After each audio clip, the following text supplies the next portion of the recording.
अरे चाचा खुले आम गोरी तू मजाला। अरे जा बेवफा अरे चाचा खुले आम गोरी तू मजाला।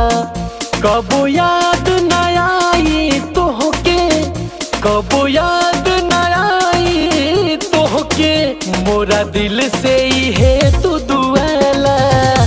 अरे जा बेवफा अरे चाचा खुले आम गोरी तू मजाला।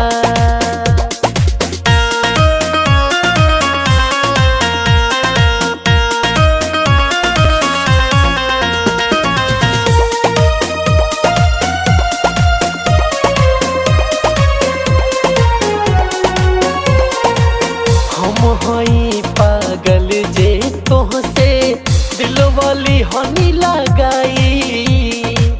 दोस्त तोहार न दोस्त बहामर रिश्ता ली हनी बनाई।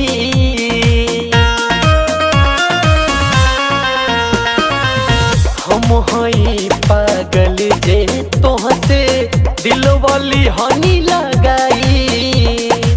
दोस्त तोहार न दोस्त बहामर रिश्ता ली हनी लगाई। अब मान गइल हम बानी, अब मान गइल हम बानी, तू मनवा के अपने मनाला। अरे जा बेवफा अरे जा जा खुले आम गोरी तू मजाला।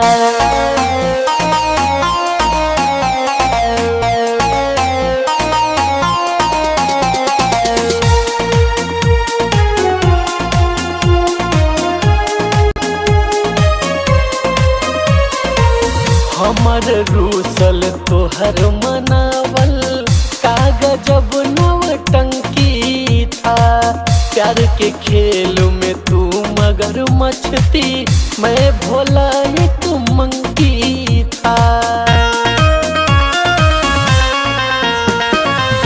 हमर रूसल तोहर मनावल कागजब नौटंकी था। प्यार के खेल में तू मगर मछती मैं भोला एक मंकी था।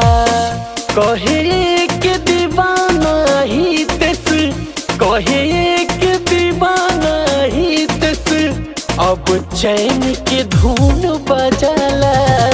अरे जा